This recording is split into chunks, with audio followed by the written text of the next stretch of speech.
Oh my god, we just had like the most incredible experience ever. We've sailed to Lord Howe, Australia's paradise island far off from the mainland. Today we sail around the wild, rugged south end of the island. We witness some incredible underwater life and find out about the extremely rare creatures that live above the water too. This is the story of a sailboat named Sylvia and the ragtag crew that call her home. Join us each week as we explore the planet both above and below the surface and see what it's really like to live a life at sea. This is Expedition Drenched.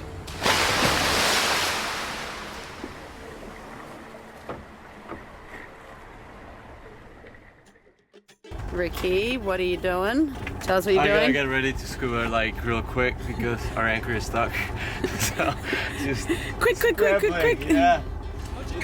He is the quickest person of getting a scuba on you'll ever meet. Good morning. We are currently diving on the anchor. It's wrapped around some rocks. We're anchored just out of Ned's Beach. So it's been beautiful here. Yesterday was like the dreamiest day. And then we got hit by a bit of wind throughout the night. It got super rolly and me and Molly were up at like all hours of the night, just like grabbing that was flying around the boat. We had all these cups and glasses and like food from last night, like glasses smashing compost like all over the ground. So we're up at like 3 a.m, just like sweeping it up. But we're like fired up because we're excited to get back out on the water, have a little sail. We're gonna go around the south side of the island today and check it out. That's a part of the island that we haven't seen before. So we'll head around there, it'll take us a couple of hours, and we're excited to check it out. Look a little sleepy. I just woke up. Literally just woke up? I had a rough night. Alright, let's do it. Oh, better look more important. Oh. Yeah, more professional. Act like you're doing something. Quick, act like you're doing something. Turn these off quick. Yeah, press some buttons. Beep boop, beep boop, beep boop. How'd you sleep, Tom? Oh, I think I slept probably the best on the boat. By the end of it. Like a baby. Like a baby.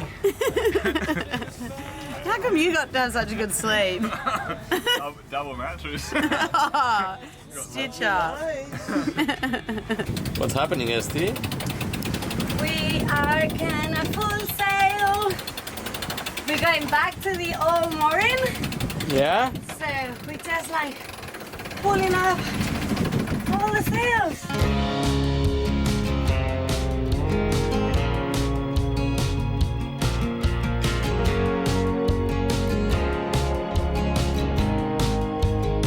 We just put all the sails up. We're full sailing. And it's been actually such a nice cruise. Like I think like it's been one of my favorite sailings, and surprisingly because like it's been pretty rough the previous night, so we haven't pretty much sleep. And I was so tired, I wanted to have like a little nap, but yeah, it was so nice. I was like, no, I don't want to go to bed. I want to enjoy the whole sail and actually like doing it like a little bit as an individual. It's pretty nice, good temperature, just like reflecting and thinking about life, how lucky we are and how grateful I am of being here right now. So yeah, pretty content. I wanted to share that with you.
cool, indestructible anchor that I thought is apparently destructible with 57 knots of wind. Yeah, you don't know, our anchor is Bernard welded it out of steel, and then he filled the inside with lead, so it's incredibly heavy and incredibly durable. So I'm just shocked at the amount of force that this must have taken to just bend that. It must have hit a bomby or fell into a crack, and then with that immense amount of wind just went crazy. Sylvia's 50 ton though, so 50 ton pulled and pushed by 57 knots of wind. Apparently that's a lot of force.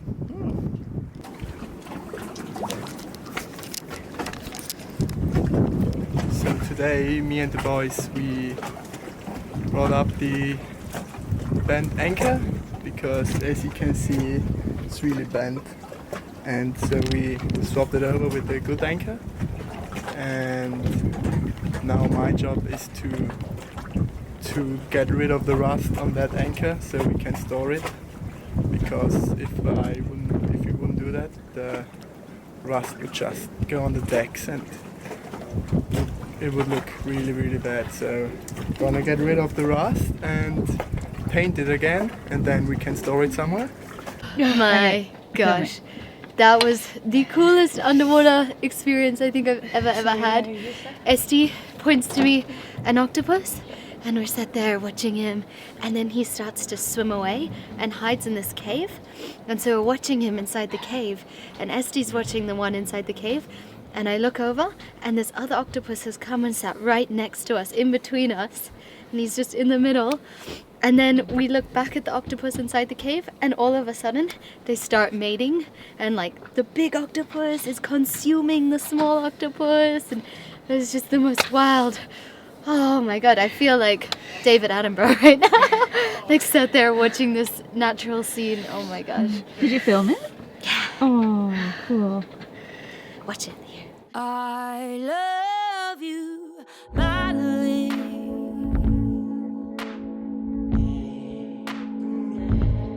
I love you, Madeline. I love you, Madeline. I'm madly in love with you. From the moment I laid eyes on you, every breath was a gift. Felt like I was living in a dream. From the moment that I felt your kiss, there was something that stirred me like crazy. I love you, Madeline.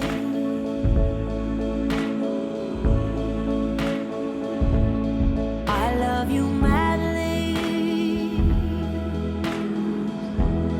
I love you, Madeline.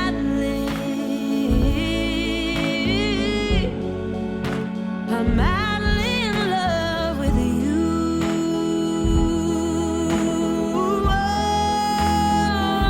I'd climb any mountain so high, walk through valleys so low.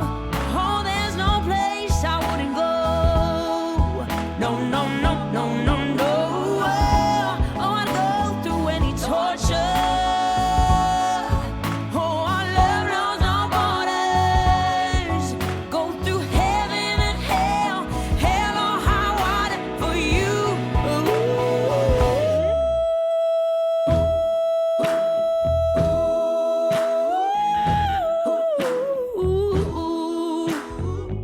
Oh, I'd go to hell for you, baby. We'll be marching into heaven's gates. I'm playing with you, baby. I'm madly in love.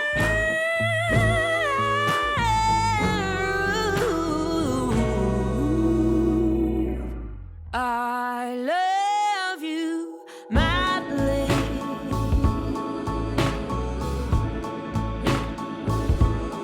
I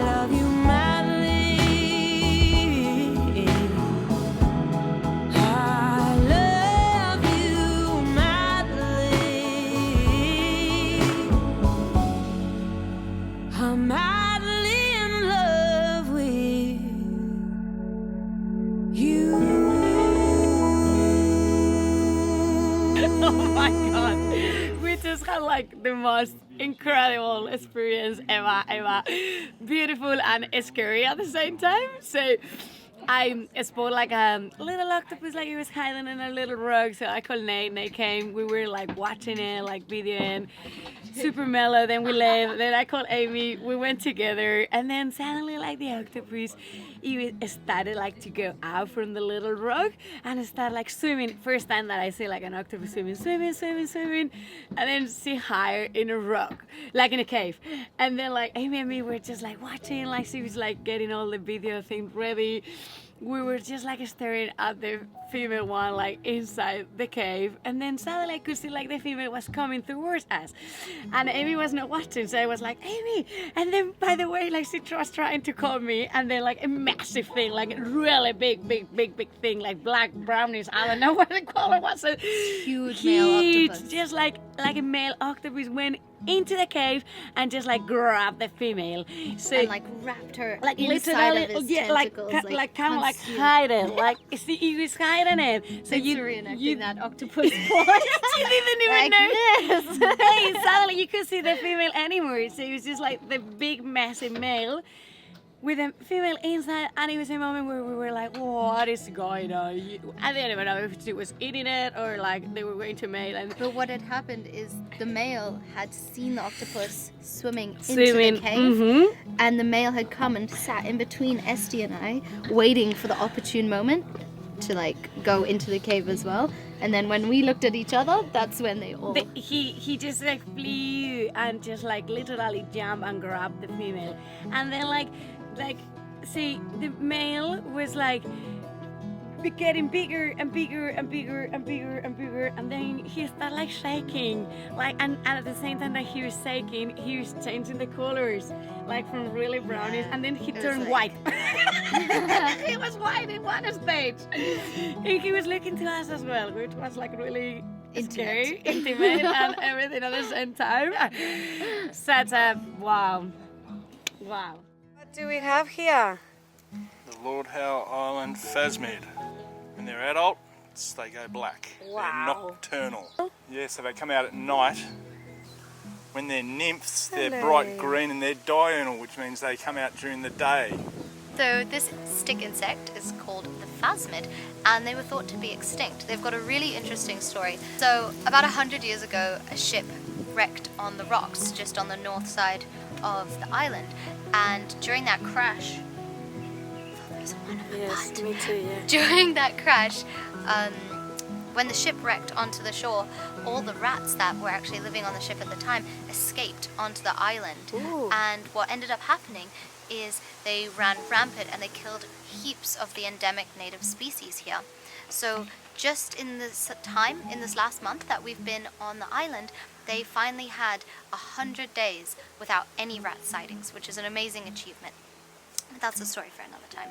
So when the rats came on the island, they ended up eating all the stick insects, and they were thought to be totally extinct until when a group of rock climbers that were climbing Ball's Pyramid happened to discover what they weren't sure of at the time, and it turned out to be the stick insect. It had been living out on Lord Howe and no one had discovered them because they're actually nocturnal. And so these rock climbers discovered it, and they went and did some research, and there was 30 stick insects left on the Ball's Pyramid. And so what they're doing here now is they have built this beautiful sanctuary, and they're attempting to rebreed them, and with the hope that one day they'll be able to reintroduce the stick insect onto this beautiful island. And now that the rats have been eradicated, so it seems, that's a really promising situation, because hopefully now they can thrive again and nothing will eat them or destroy them, and they can go back to living on their home. So we're excited to say that after 30 years and millions of dollars spent eradicating the rats, it was a successful mission, and now here we have these beautiful stick insects which hopefully can return to their beautiful Lord Howe Island and they can be free again. They've done a few other projects here, and they've managed to reintroduce species that were eradicated before by the rats, and so hopefully the next one is the stick insect. So what we've got is the little green ones here. These are the young stick insects, just right here, and they are kind of more okay with the light and they'll be out and about. But as they grow older, at about 3 months, they turn big and black. And once they're big and black, they're really, really nocturnal. So they'll be hiding in the dark. And we'll go find some inside now.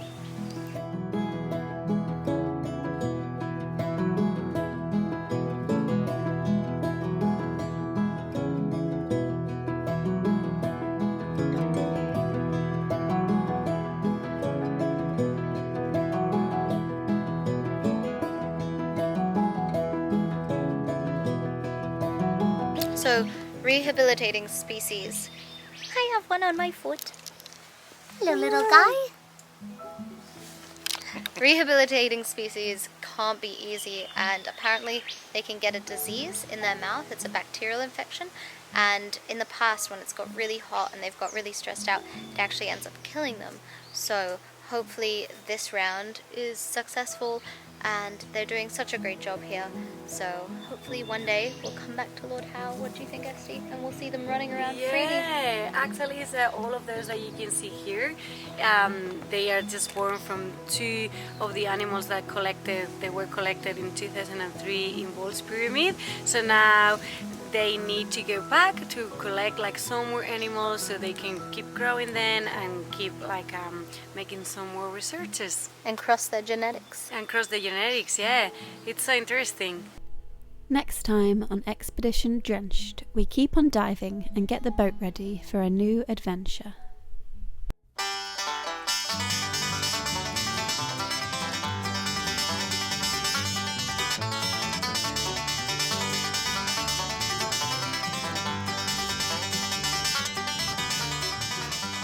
Girl from Ballina in the final heat. What's she gonna pull? Oh, she stays and she lands it. No. Ready? Look.